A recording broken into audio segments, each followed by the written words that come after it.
Namaste and good morning, everyone. Let's start our Sunday Gita class with some mantras where we are thanking Lord Krishna and thanking Rishi Vyas who penned it down for us, and even thanking the scripture itself, Bhagavad Gita. Om Parthaye Pratibodhitam Bhagavata Narayan Swayam Vyasena Gratitam Puran Munina Madhye Mahabharatam Advaitamritvarshine Bhagavati Mashtadashadhyayane Ambutvam Anusandhami Bhagavad Gite Bhavatuyeshine Namo Astu Te Vyas Vishal Buddhe Full Arvind Ayat Patra Netar Yentavya Bharatail Purnaha प्रज्वलितो ज्ञान में प्रदीपः परपान्न पारी जाताये तोत्र वेत्र एक पाने ज्ञान मुद्राए कृष्णाय गीता अमृतुहे नमः सर्वोपनिषदो गावो दोगदा गोपाल नंदना पार्थो वत्सा सुधीर भोक्ता दुग्धम गीता अमृतम महत वसुदेव वसुतम देवम कंस चानूरमर्दनम देवकी परमानंदम कृष्णम वंदे जगद्गुरुम भीष्म द्रोण तटा जयद्रथ चला गांधार नीलोत्पला शल्य ग्रावती कृपेन वाहनी कर्णेन वेलाकुला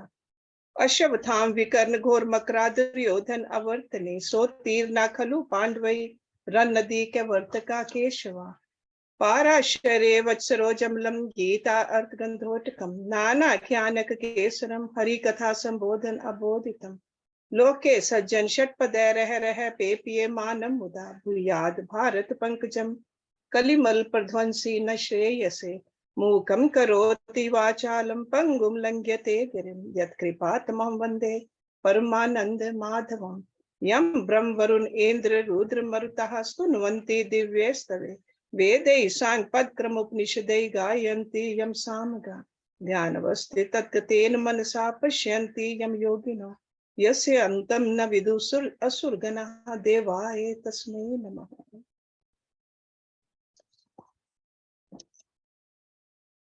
Kshetra Kshetrajna Vibhaga Yog. That is the title of this chapter. Kshetra means the field, Kshetrajna knower of the field. So Arjun asked few questions about this terminology, and Lord Krishna in detail is defining these terms. So the verses which we are studying in this class, like last week and today we are going to study, it's about the Gyan. What is that which has to be known by the knowledge? So where is this Gyan, the knowledge is taking us? Because Lord Krishna in verse number 12 said, I will declare that which has to be known, knowing which one attains to immortality. The beginningless supreme Brahma, called neither being nor being. Last week we talked about that. Then he further explained what this Brahma is. In verse number 13, he said, with hands and feet everywhere, with eyes, heads and mouths everywhere, with ears everywhere, he exists in the world enveloping all. That means there's no place where Brahma is not, where God is not. It is that power. Now today we are going to start the class with verse number 14, where he says, Sarvendriye gun abhasam, sarvendriye vivarjitam, asaktam sarvabhrit cha eva nirgunam gun bhoktri cha. Sarvendriye, that means all the senses. Gun abhasam, shining by the functions, the guns. So shining by the functions of the senses. Sarva indriye vivarjitam, yet without the senses.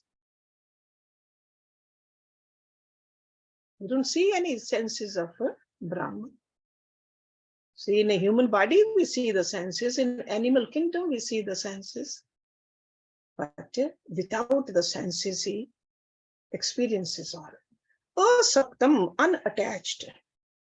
Sarvabhrit, supporting all. Cha means and, ev means even. Nirgunam, devoid of qualities. Gun bhogtri, experiencer of qualities. Cha means and. So further he is explaining, trying to make us understand what this Brahma is, what this truth is. Shining by the functions of all the senses, yet without the senses. Unattached, yet supporting all. Devoid of qualities, and qualities means sattvika, rajasikta, tamsikta. Yet their experiencer. So this is one way of defining the indefinable Supreme. It is a language of contradiction. Upanishads used it, Bhagavad Gita has used this language. He is without the material senses. So what are the material senses in us? The eyes, the power to see, power to hear, power to touch, power to taste. And there are sense organs attached to it. So seeming to possess the functions of all senses, yet devoid of all senses, because in the previous verse, he said that he sees everywhere. He hears all. He knows all, but without the senses. The truth, while functioning through the sense organs, looks as though it possesses them, but in fact, it has itself none of these faculties. Detached, yet upholding all. So this is a relationship of detached support. It's not very easy to understand. We can always go back to the example of the ocean. Like no wave is all the ocean. All the waves put together are also not the entire ocean. We cannot say the ocean is attached to the waves, because the ocean is the very nature of the waves. And they are detached. All the waves are always supported by none other than the ocean.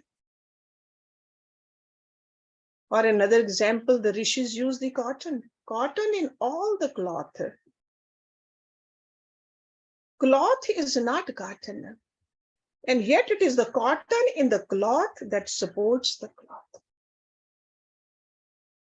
So the same way in this world, the world we see, or you can call it a world of polarity, is not consciousness, yet consciousness supports it. Okay?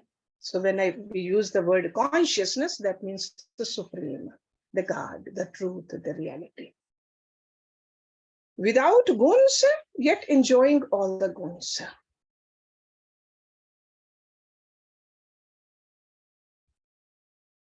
We feel all these influences which govern the mind. But the objects of realization are perception for the consciousness itself. So consciousness conditioned by the mind is ego, and is the experiencer of the guns, these qualities, unconditioned by the mind. Its own nature, its absolute. That's why we say the material energy, this Prakriti, is subservient to God. And this Prakriti works for his pleasure by serving him. These gunas are material and the God is divine. This is what he's trying to tell us. So in this particular verse, the self as the absolute is described as beyond the sense organs, mind, intellect, and it's detached from everything and without any relationship to the various gunas. But the same self conditioned by the sense organs, looks as though possessing them all. It looks like that way. It is the sustainer of them all. See, just like those waves, and expresses itself as though it is the experiencer of the gunas. So this is what he's trying to tell us. Then further he is trying to explain this in the next verse, verse number 15. Bahiyanta cha bhutanam acharam charam evacha suksham tavat tat avigyayam durastham cha antike chat. Bahi means without, that means outside. Antaha, within. Cha means and, bhutanam, of all beings. Acharam, the unmoving. And charam is the moving. Ev means also, cha means and. Suksham tavat, because of its subtlety. It is so suksham. Tat means that, avigyayam, unknowable. Durastham is for, cha means and, antike, near, cha means and, that means that. Without and within all beings. So that means outside and inside of all beings. The unmoving and also the moving. Because of its subtlety, unknowable, because we don't know how subtle it is. And near and far away is that. Is that. So when we, that means the Brahman. That supreme, the consciousness, what we are talking about here. So without and within all things, because we see the body, or we talk about the mind and the intellect. So over here he says it's within the body also, outside the body also. So it's almost like an ocean is without the waves and is something other than the waves. And yet the very mass of each wave is nothing but the ocean itself. The same way the Brahm is inside us, outside us, everywhere is nothing but Brahm. Moving and unmoving. All that moves of its own, we call it alive. Birds move, animals move, human beings move. So he says, somebody is moving, I'm in them also. Something which does not move, inert, unmoving. We don't see the stones moving. We don't see the trees moving. So it says, achar, achar both. So this truth, this absolute is itself is motionless. Because it cannot go anywhere. If it's everywhere, where can it go? It's inside also, outside also. That's why it's called unmoving. Supreme Brahm does not walk, and yet he walks because he's far. He's also near. He exists inside everything, but he's also outside everything. In the Isho Upanishad, we read that. The Rishi said that. See, this is something, these are the verses we can use to contemplate upon. What is Brahm? Reflect upon it and meditate on it. And how is that we are not able to perceive it or feel it or intellectually comprehend it? In this verse, Lord Krishna is saying very clearly, because of its incomprehensible subtlety. The subtler the thing, the harder it is for us to perceive it. See, grosser things we can perceive very easily. Even when we look at those 5 elements, what is the grossest? Earth element. That's why earth element, you can smell it, you can taste it, You can see it. You can hear it. That is earth element. But when it becomes a little subtler than that, next one is water. You cannot smell water. If you smell water, that means there's an earth element in there. That smell is coming from the earth element, not from the pure water. And fire cannot be tasted. Air cannot be seen. And space has only one quality, a sound.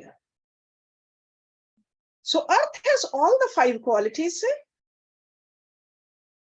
Water has 4. Fire has 3. Air has 2. And space has 1. And we know that Atma or Paramatma is beyond these qualities. The subtlest of all. So that's why he says it's very hard to comprehend it. Cause is always subtler than the effect. Space itself being a gross product, it must have a cause that which is the cause for Akash. That God, eternal substratum, Atma or Paramatma. Because that's where all these elements have arisen from. That is the cause.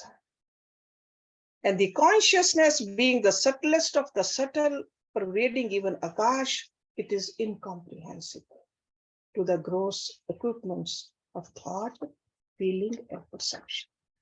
This is what we are learning through these verses. Then he says it's far and near.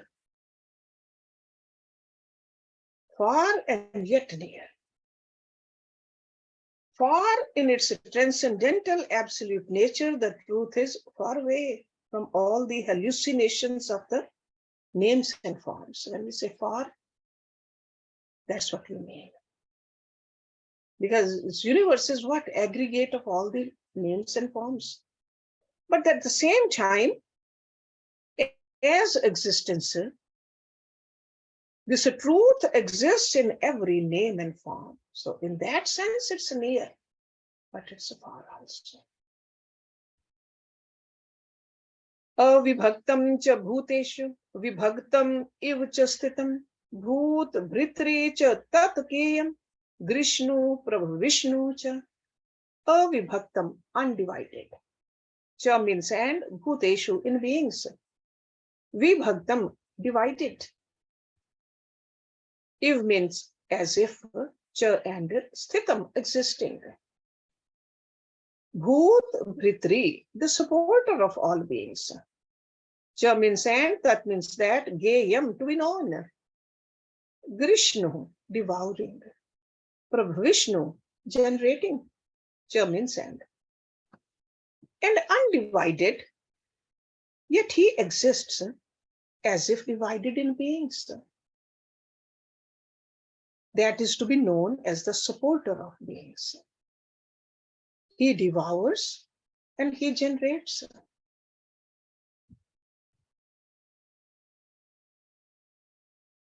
Undivided, and yet in beings it exists as if divided.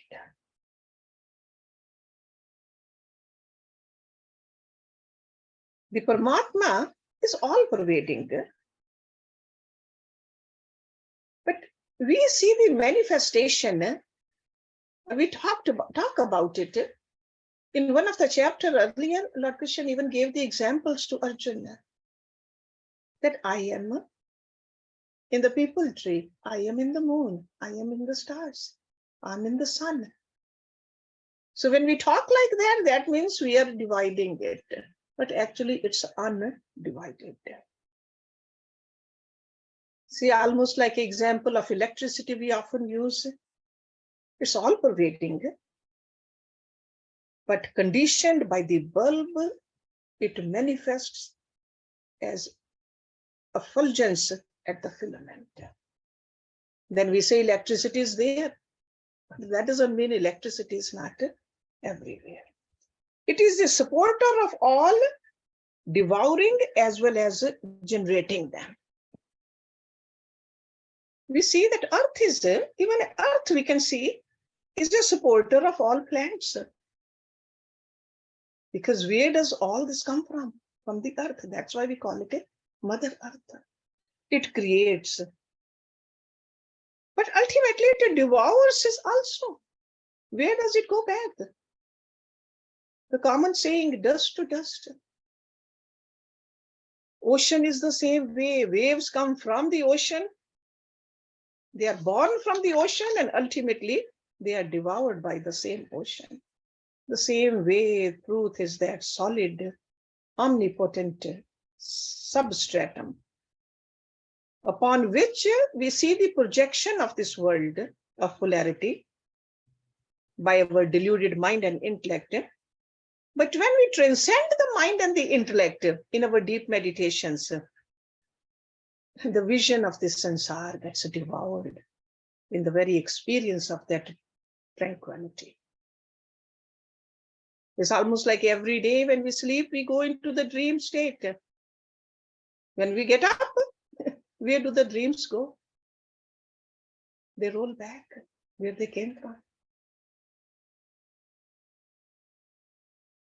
It is to be known. Because Arjuna wanted to know what is to be known by this. Because this is the theme of the discussion in all these verses, what we are going through. What do we need to know? That which is knowable, thus to be known by a mind that has been prepared for it. So with all our sadhana, we prepare our mind to know this. The mind, even though it is made out of material energy, but still through this mind, because that is the only equipment we have to know him.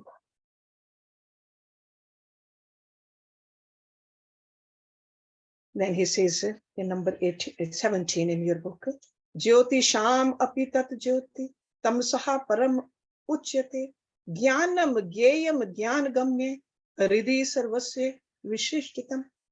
Jyoti Sham, of the lights.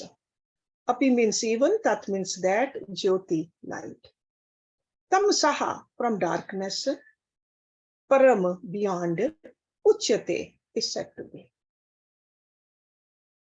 Jnanam, knowledge. Gyayam, that which is to be known. Jnana Gamye, the goal of knowledge. Hridi, in the heart. Sarvasya, of all. Vishishtitam, seated. That means that Brahma, the truth, the reality. The light of all lights is said to be beyond darkness. It is knowledge, the object of knowledge, seated in the hearts of all, to be reached by knowledge. So this is the purpose of the knowledge, to know that. Brahma is the illuminator in all. And that's why intellectually it needs to be realized. And we need to experience it also. So known intellectually, realized intuitively, and experienced spiritually. That's what we need to do. Since the consciousness in us brings our various experiences within our understanding and knowledge, that's why it's often called light. Light. To see an object, it is not only sufficient that that object is in the line with that healthy pair of eyes, because through eyes we see. But there has to be a light on the object also. You can have beautiful eyesight, but if that object is in darkness, we cannot see it. So that's why he says this light of wisdom by which we become aware of our own mental and intellectual conditions at any given moment is called the light of the soul. or the self or the consciousness. By the light of consciousness, every thought is brilliantly lit in the awareness of our life. It has become a spiritual tradition to call consciousness as light. Several Upanishads, they tell us that, see that light right here, the size of the thumb, in your Vishuddha chakra, so light.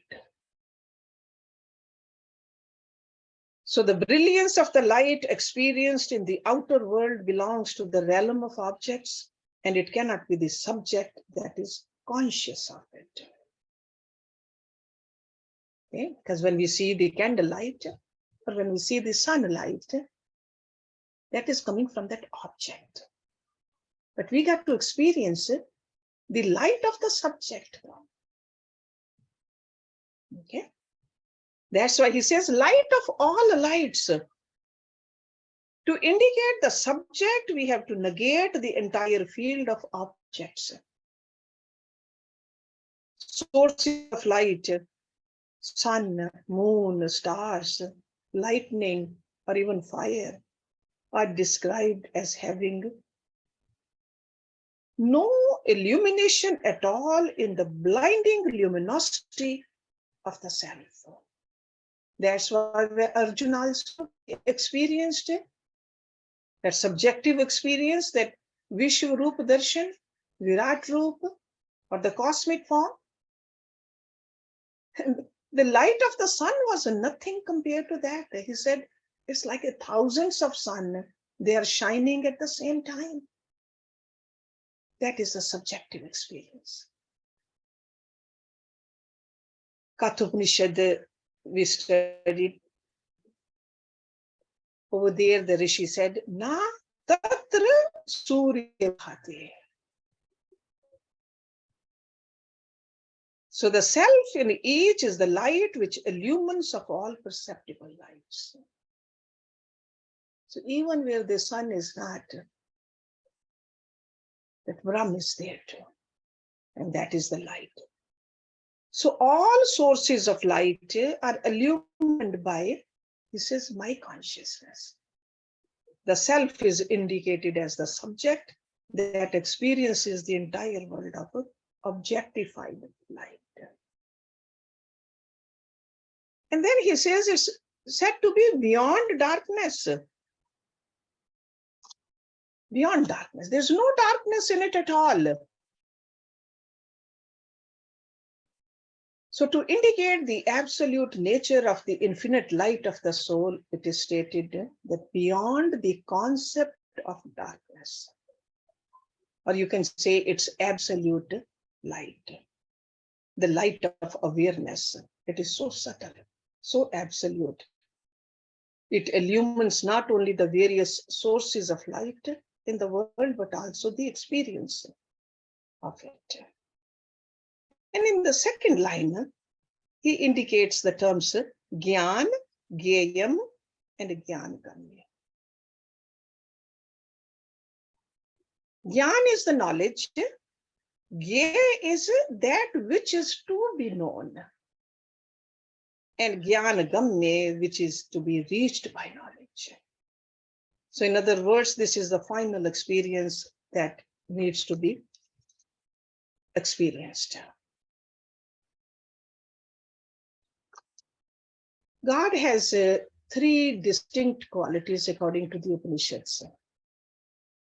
Or you can call it three different names scriptures use. Ved Krit, Ved Vid, and Ved Vedya. Ved Krit means one who manifested the Vedas. Ved Vid means one who knows the Vedas. And Ved Vedya means the one who is to be known through the Ved. So these three terms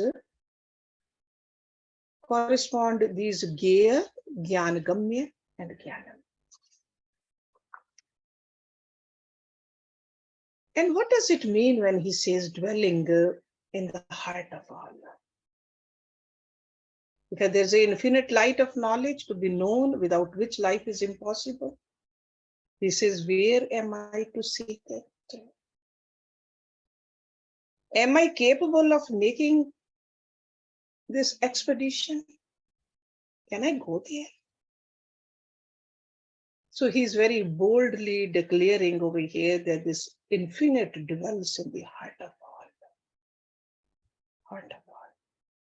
And we have talked about it earlier, that heart means the area in the mental zone from where the noble and the pious thoughts spring forth.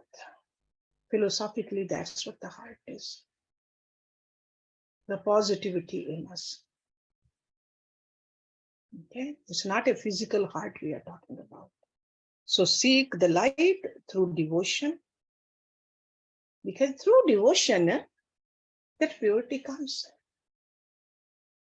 So that's what he's mentioning in the next verse to us. How do we bring that light inside? How do we get in touch with this light? How do we really have this subjective experience? Iti kshetram tatha jnanam gyayam cha uktam samasata mad bhakta etat vigyay mad bhavay upapadyat. Iti means thus, kshetram, the field. Tatha means also jnanam, knowledge. Gyayam, the knowable. Cha means and, uktam, have been stated. Samasata, briefly. Mad bhakta, my devotee. Etat means this, vigyay, knowing. Mad bhavay, to my being. Upapadyate, enters.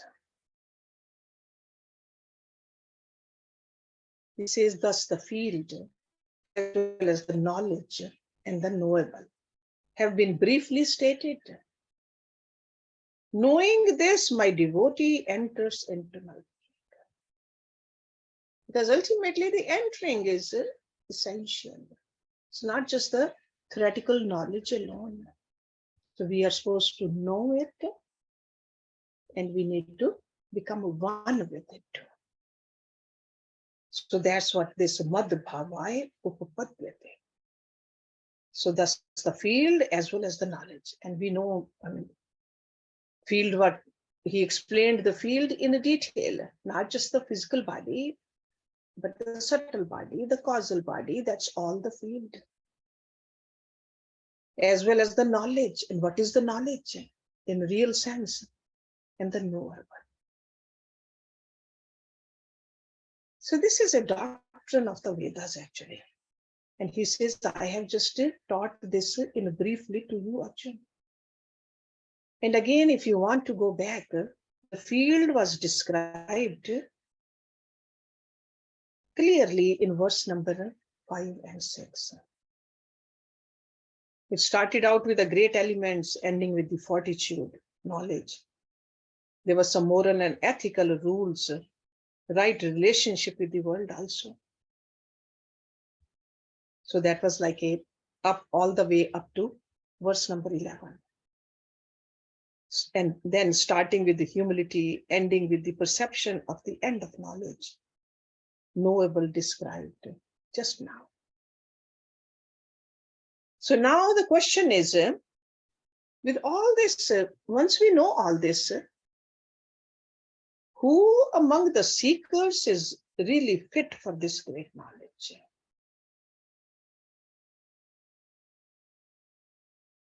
Lord Krishna says, my devotee alone is fit for my state, my devotee.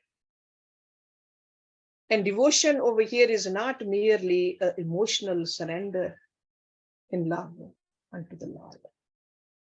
We learned that in chapter number 12, which was the chapter before this. But this is chapter number 13 we are studying. So chapter 12, Bhakti Yoga.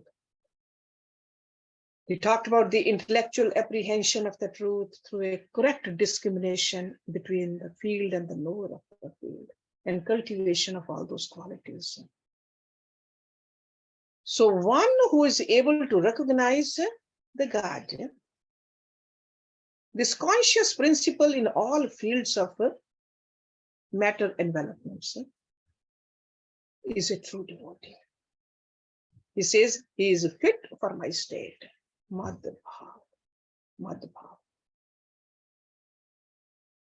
Okay. So devotion, we got to see where does our love lies.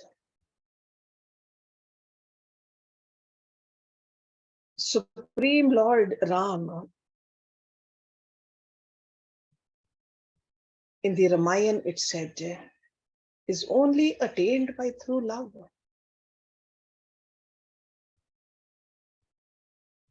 It said that this truth to be known by all who care to know. So love. So whether we study Ramayana, whether we study Bhagavad Gita, or whether we study any other scripture, love, love. Even in the Jewish tradition,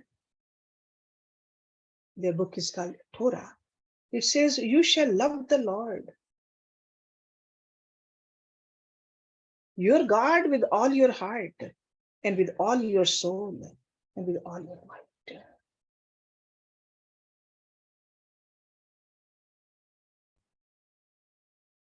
So we got to see what resides inside our heart. Is it this material world, or is it God? At any given time, we should check it out.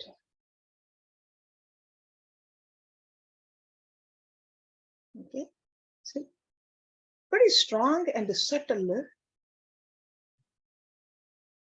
way we can understand this. When we meditate also, can we just right away connect our mind, whether it's a God's name or God's image or the light? Can we do that right away? If it's not, just practice more. And when we are meditating, do we transcend the time? Like a half an hour of meditation, does it seem like only a few minutes? Because when we are talking to in the physical realm, or when we are watching a movie, time goes by fast. When we go on vacation also, a week of vacation doesn't seem that long. So is it the same way when we sit on the seat of meditation and trying to unite with our beloved? Does the time goes fast or not? So check it out, to reflect upon it. Next verse, verse number 19 in your book. Prakritim purusham cha ev vidhi anadi ubhau api vikaran cha gunan cha ev vidhi prakriti sambhavan. Prakritim, that's the matter, the material nature. Purusham, the soul. Cha means and, ev means indeed. Vidhi, no, anadi, beginningless. Ubhau, both. Api also. Vikaran, that's a modifications or transformation. Cha means and, gunan, qualities. Those three modes, satvikta, rajsikta, tamsikta, gunan. Cha means and, ev means even, vidhi, no, prakriti sambhavan, born of prakriti.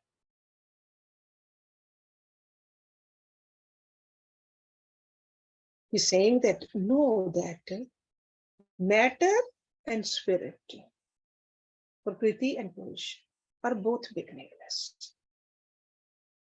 So we often talk about it. This is where direct statements are coming from.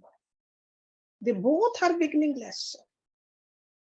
And know also that all modifications and qualities are born of prakriti. So changes or the vikar happen only in the prakriti, not in the soul. Soul doesn't change. The spirit stays the same.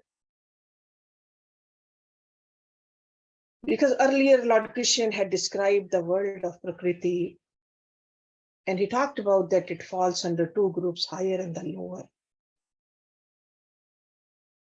And both of these were explained in this chapter as the knower and the field. Discussion of the lower Prakriti, it was said that they together constitute the source of creation. So the creation happens with the wedding of the spirit and the matter.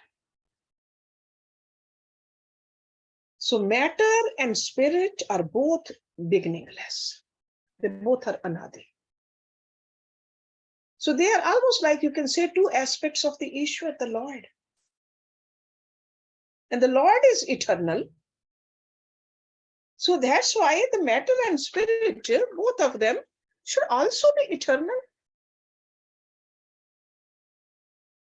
And another way we say it's a beginningless. Eternal means that it was not born at certain time. There's no birth, because anything which is born will die also. They both are beginningless. So it is these two in their interplay that project creation and continue to preserve it and dissolve the universe created by them. So it's a play of the matter and the soul, the spirit, or the self. These are the different terms we use. Is the cause of the samsara. And the substratum for both of them is the Lord, which he mentioned earlier, the light of the lights. And subjectively, when the creative power in us, ordered by our own vasanas, come to play in the field of his expression, dynamized by its knower, it projects a world of experience. And this is what we go through. But the sad part is we just get so absorbed into the experiences that we forget the spirit or the Lord. So all forms and qualities are born of matter. Remember that. All the forms. And forms can be gross and forms are subtle also. So all forms and emanations which were described in this chapter earlier.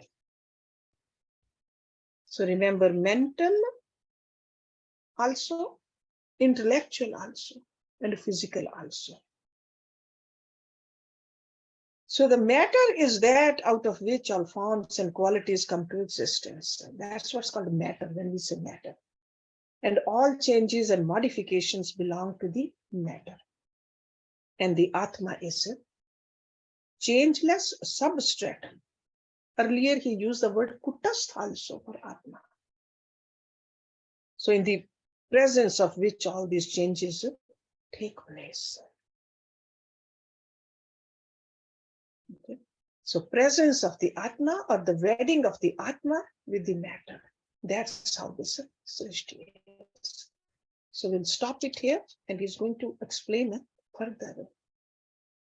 It's a very deep chapter, deep philosophy. It's almost like Upanishad. Just like Upanishads are, you got to reflect upon each word. You got to remember what was said earlier. Have a little link between the earlier message also. So each verse itself is important, but we got to look at in the right light also. Let's stop it here. Om Purnamada Purnamidam Purnat Purnamudachyate Purnasya Purnamadaya Purnameva Visheshyate. Om Shanti Shanti Shanti Om. Thank you very much.